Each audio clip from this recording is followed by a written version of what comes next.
Golden State Media Concepts bring you Book Review Podcast, a haven for bookworms of all ages and the widest genres, from mystery to memoirs, romance to comedy, fantasy to sci-fi. If you love to read, this is a podcast for you. It's the Golden State Media Concepts Book Review Podcast.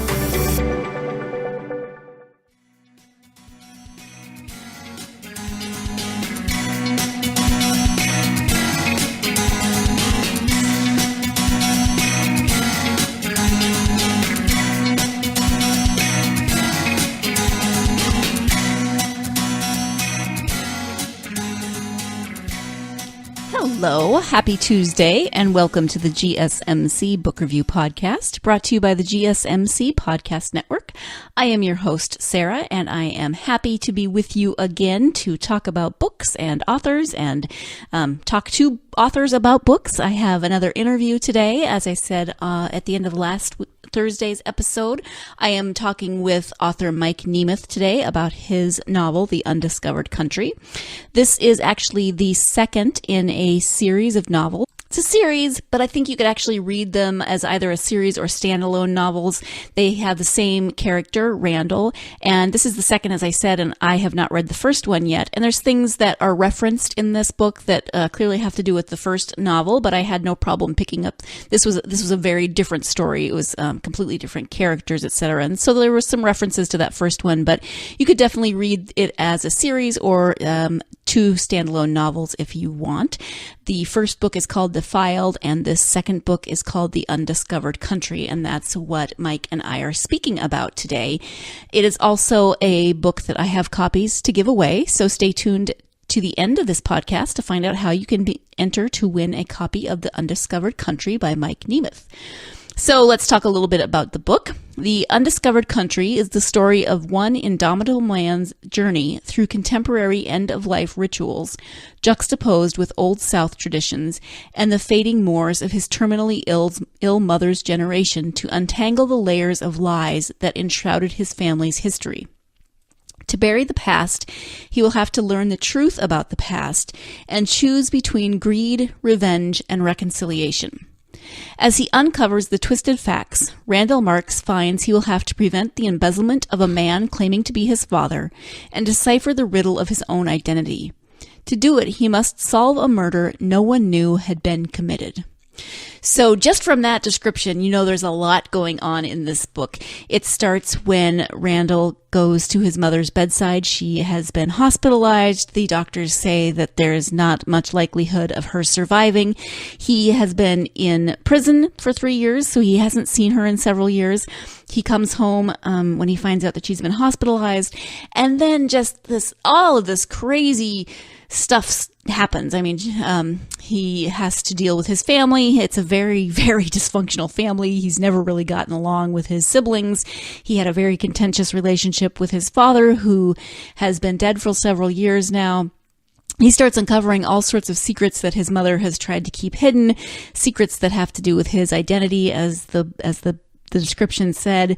There's just a lot of different layers going on in this book. So it's part family drama, it's part mystery, it's part talking about the issues around death and dying and how that is addressed in this country and how we see that process.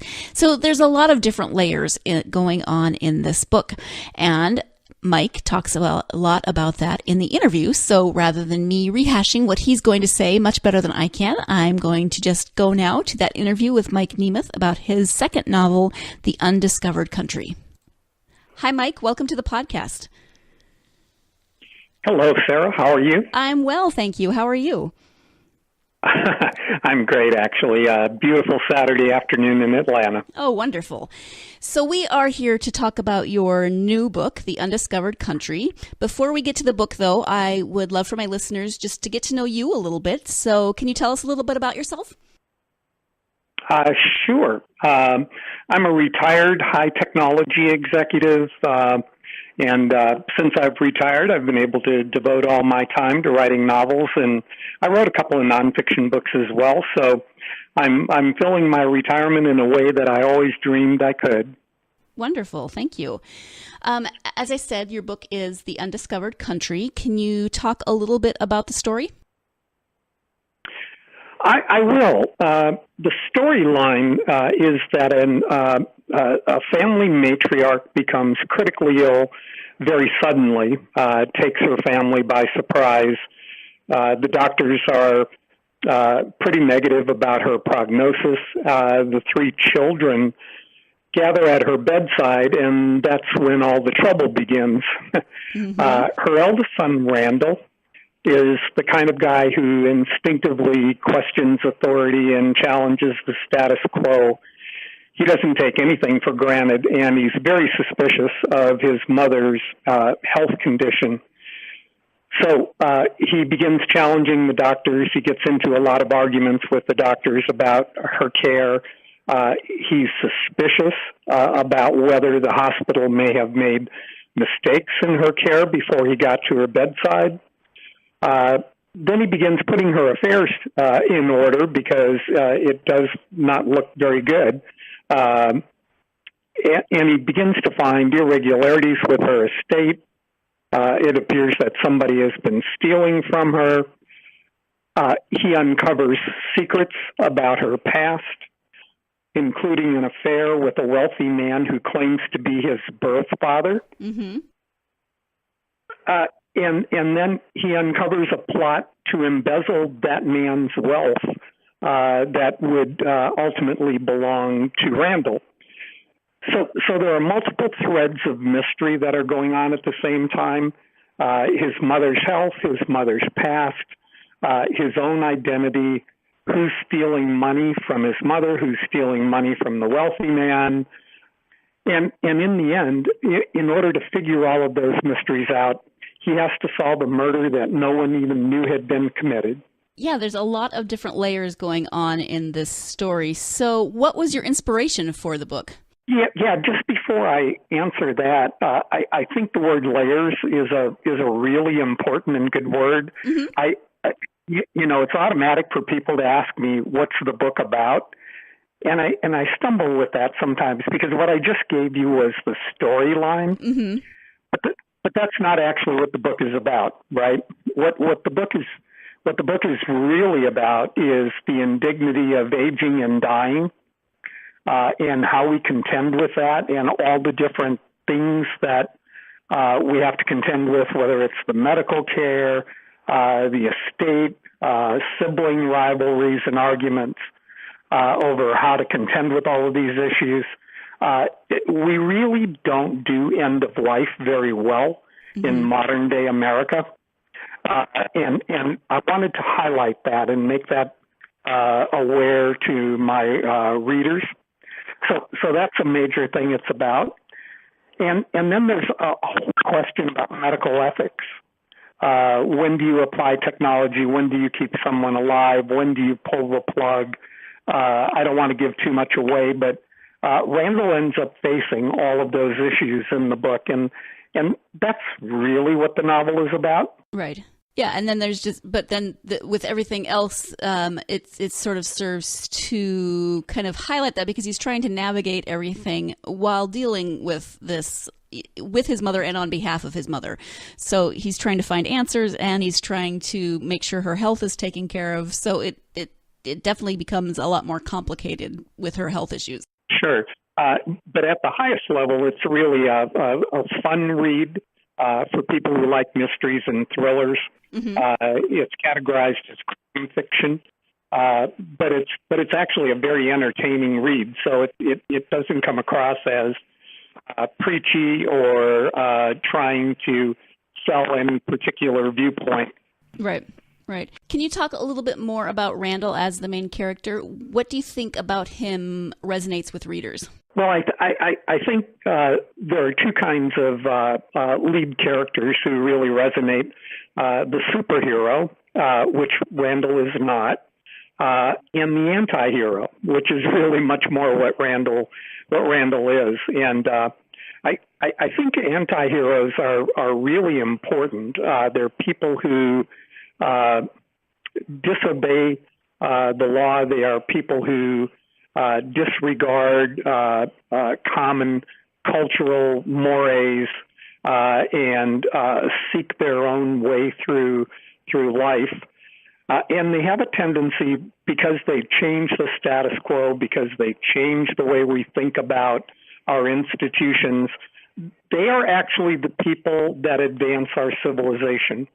They are the people who say, just because it's a law doesn't mean it's good. Just because you're the boss doesn't mean you know best. Just because we always did it this way doesn't mean that's the right way to do it.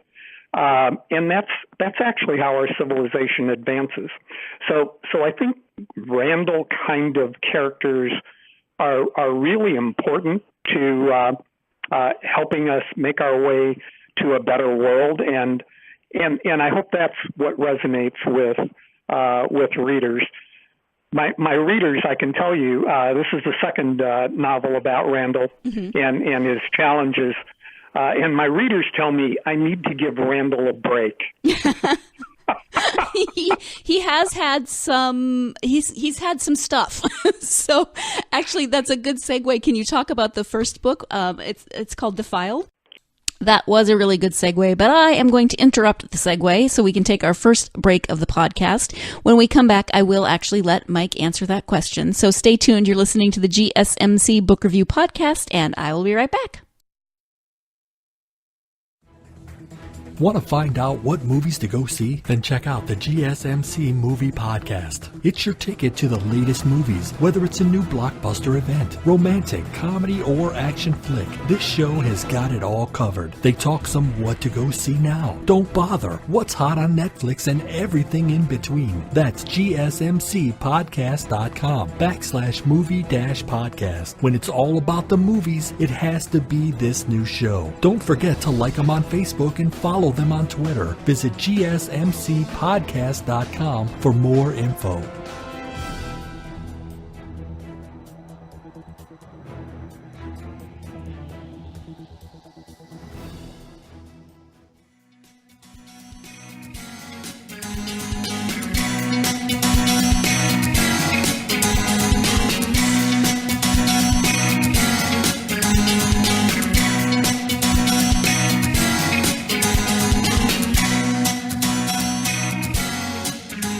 Welcome back to the GSMC Book Review Podcast. I am speaking today with author Mike Nemeth about his second novel, The Undiscovered Country.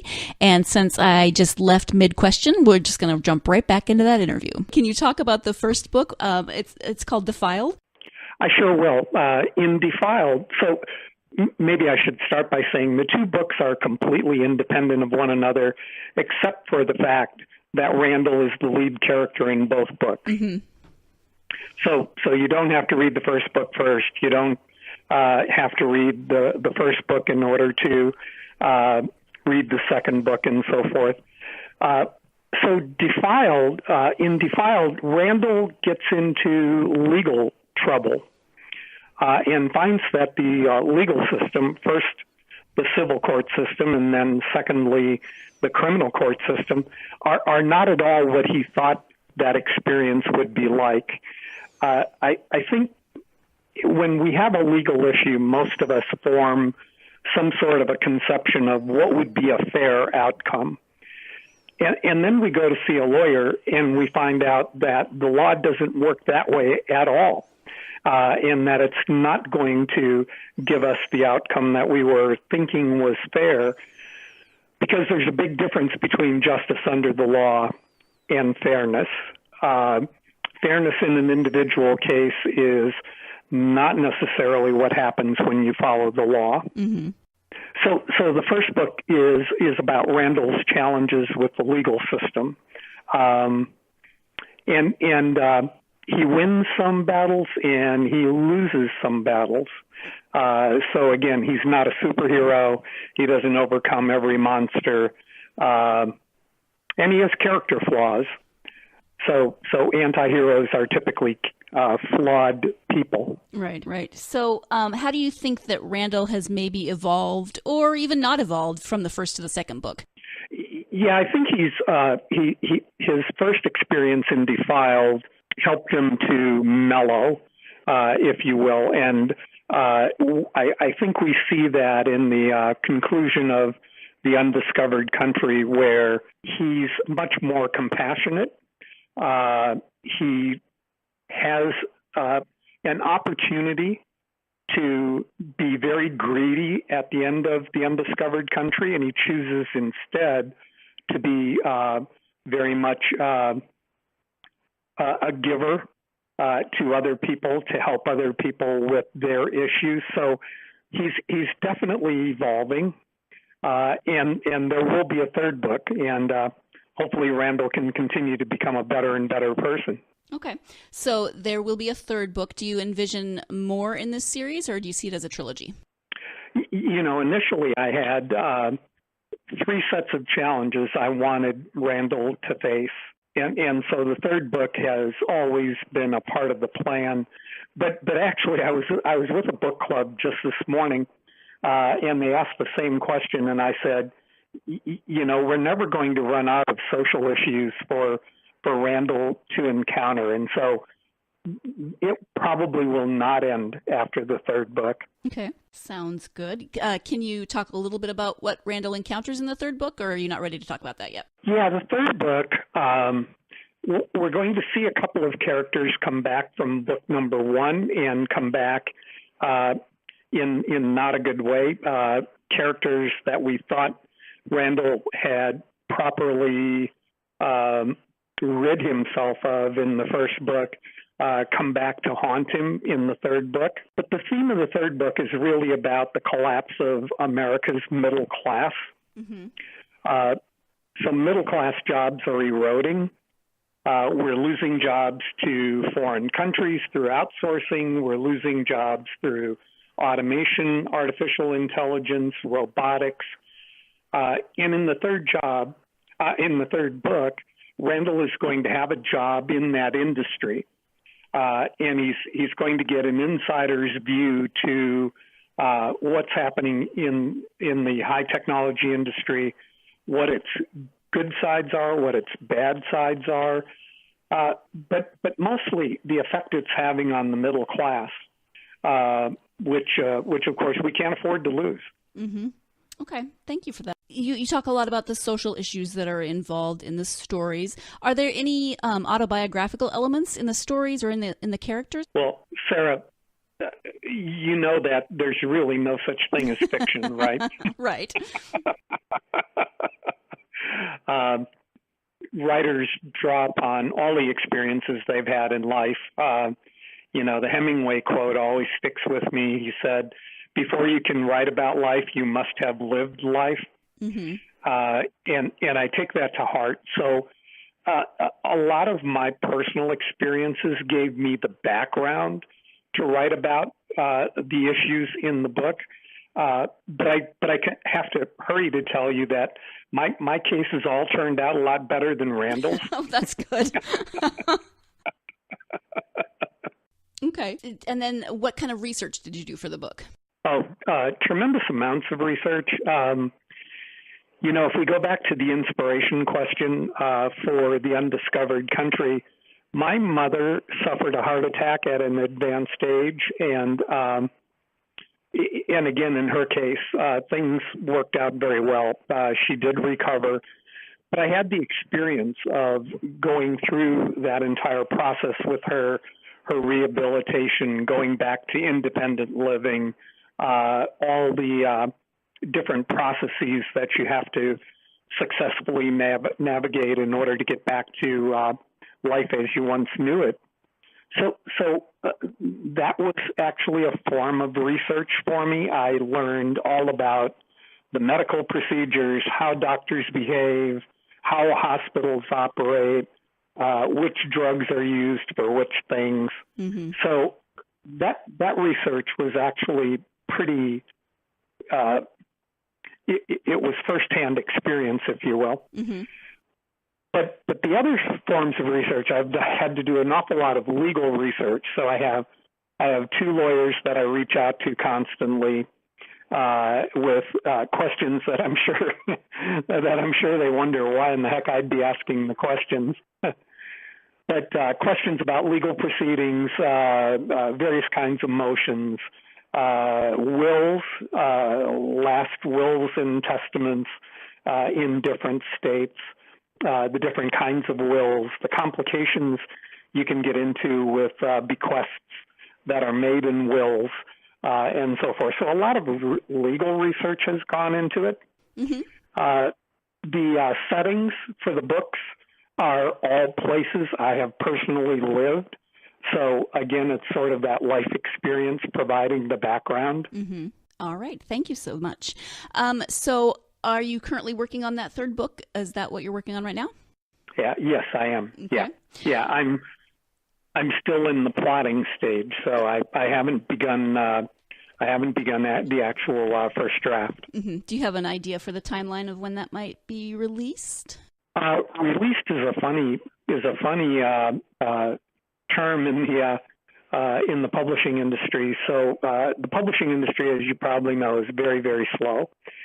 I can probably write the book over the course of this summer, mm-hmm. and it's likely, therefore, to be next summer before the book is actually released. Right. Okay. I was just curious if there was kind of a general idea for people. You said that you started writing when you retired. Is it something that you've always wanted to do? Is it something that you kind of decided to do later in life after retirement? How did that process work for you? Yeah, I always knew I wanted to be a writer, and had I been able to write something worth publishing as a young man, I probably would have been a writer. Mm-hmm. So at a very early age, I fell in love with books and writers, and always wanted to be a writer. Writers were my heroes as I was growing up. So I always knew I wanted to do it, and I did a lot of nonfiction writing in my business career. So I've had a lot of practice, and did get to express myself, although not with my personal thoughts, but with business things. Mm-hmm. So I've kind of always been a writer, just waiting for the moment when I had enough time to really be serious about it. Mm-hmm. I always love hearing authors' stories about how they came to write and all the writing that they did before they became quote unquote professional writers, because so often they wrote in so many other aspects of their lives. So I just love hearing those stories. We are going to take our second break of the podcast, but when we come back, Mike's going to talk a little bit about some of the nonfiction that he has written, and then we will get to the conclusion of the interview. So stay tuned. You're listening to the GSMC Book Review Podcast, and I will be right back. Tired of searching the vast jungle of podcasts? Now listen close and hear this out. There's a podcast network that covers just about everything that you've been searching. Hey! The Golden State Media Concepts Podcast Network is here. Nothing less than a podcast bliss with endless hours of podcast coverage. From news, sports, music, fashion, cooking, entertainment, fantasy, football, and so much more. So stop lurking around and go straight out to the Golden State Media Concepts Podcast Network. Guaranteed to fill that podcast itch. Whatever it may be, visit us at www.gsmcpodcast.com. Follow us on Facebook and Twitter, and download us on iTunes, SoundCloud, and Google Play.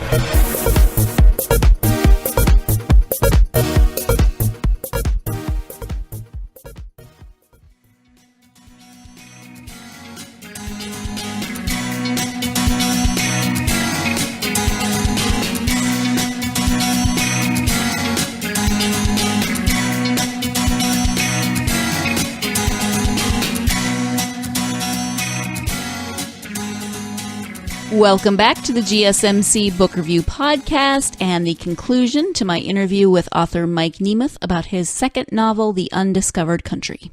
And then you've also written two nonfiction books, one about college basketball and one about college football. Did you write those before you wrote the fiction? I wrote Defiled, and I think I wrote the basketball book second, then The Undiscovered Country, then the football book. Okay. So you're kind of interspersing fiction and nonfiction. Yeah, but I doubt that college football and basketball are sort of hobbies of mine. but I doubt that I'll write any more nonfiction. That's hard work. Sure. So, are you a big college basketball, college football fan? Who are your teams? Oh, well, I went to the University of Wisconsin, so the Wisconsin Badgers are number one on the list. But my wife is an Alabama person, so we're Alabama fans as well. And those are some very, very enthusiastic and loyal fans. Yes, all over the South, actually. Yes. We have rabid fans down here. Well, I have a friend who also went to the University of Wisconsin, so that's one of the few mascots that I can actually name. So when you said that, I was like, hey, I know Bucky the Badger, sort of. Yes, absolutely. Yeah. Wisconsin's a good school. Yeah. So, off of mascots that I can name, when it comes to writing, do you have a favorite thing and a least favorite thing about it? Well, surely the favorite thing is it gives me a way to communicate my ideas, my thoughts, my feelings. It's my outlet, if you will, and so I'm in love with it as a form of expression. In the actual writing process, I love the writing part of it.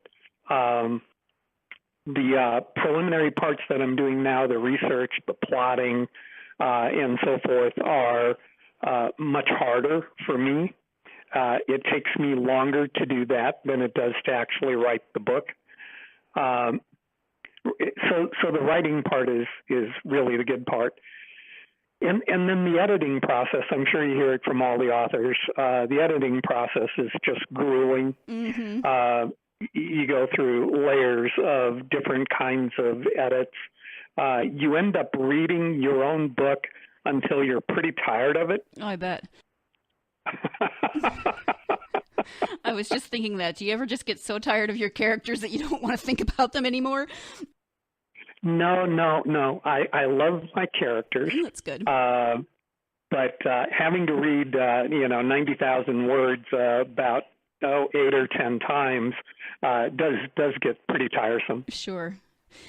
So then, do you have any advice for aspiring authors? Yeah, actually, the advice I wish I had was before you start, learn something about the business.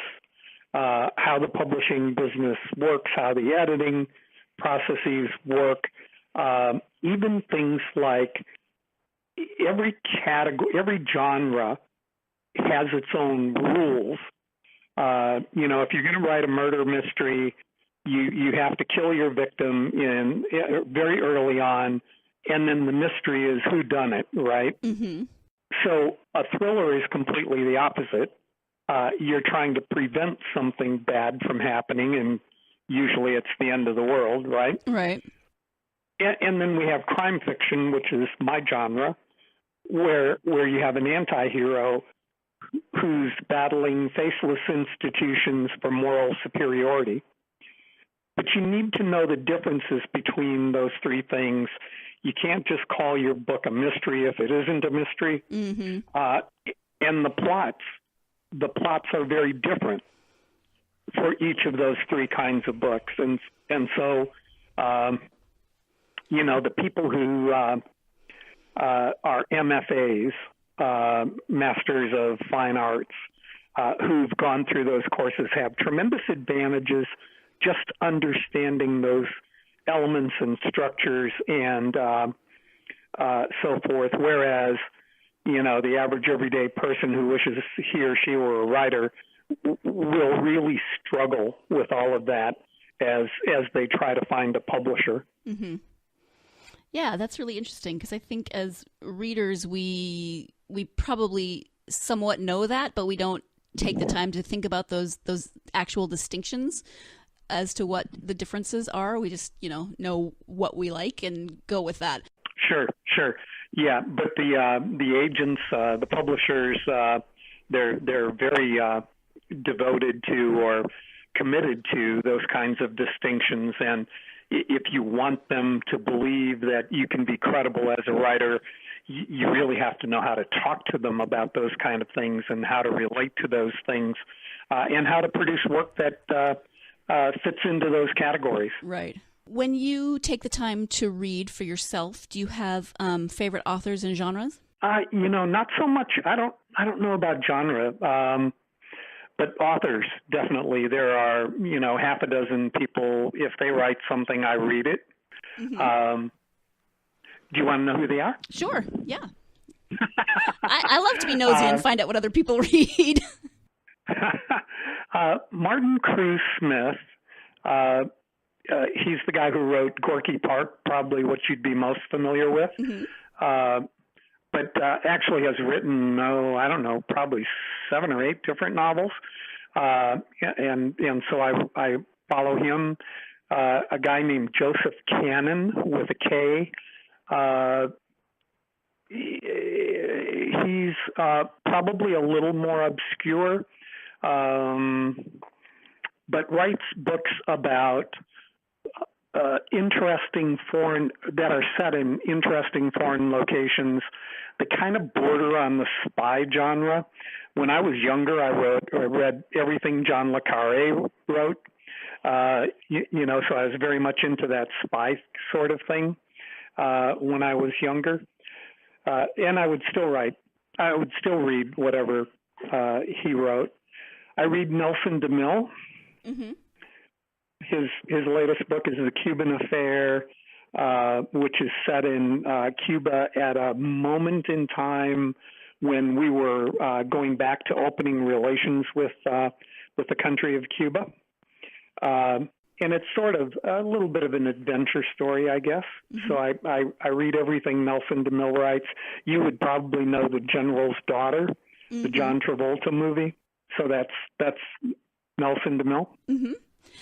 And I always ask my authors what they're reading, because it's kind of a double-edged sword, because I love to get new ideas for what to read, but then it also just makes my to-be-read list that much longer. I'll never finish. Yes. So, yeah. Are you a member of Goodreads? I am. Yeah, so the people on Goodreads, which is a very good service for authors, but the people on Goodreads have hundreds of books on their to-be-read list. Yes. I think it would take several lifetimes to finish everything that I want to read. Yeah. Yep. So where can people find you on the internet? Do you have a website? Do you have social media? All of the above, yes. MikeNemethAuthor.com is the website. At Nemo's Novels is my Twitter handle, NEMOS Novels. Okay. Nemo's Novels. I've always been known as Nemo. Okay. I was Nemo before the fish. Okay. And I'm on Facebook as well, Mike Nemeth Author on Facebook. Perfect. And I always write a blog post to go with each episode, so I will make sure all that information is on there so people can find you. Yeah, and the books are now available. All your favorite bookstores, online or bricks and mortar. Okay, perfect. Thank you. Well, it has been a pleasure talking to you. I want to know, though, if there's anything that we haven't covered that you really want to say about writing or your books, anything that we haven't talked about? No, I think we covered it pretty well. Okay. I really appreciate your time, Sarah. I really appreciate your time as well, Mike. Thank you so much. The book is The Undiscovered Country, and it's out now. So thank you so much for taking time out of your weekend to talk to me. Okay, Sarah. You take care. Thanks. You too.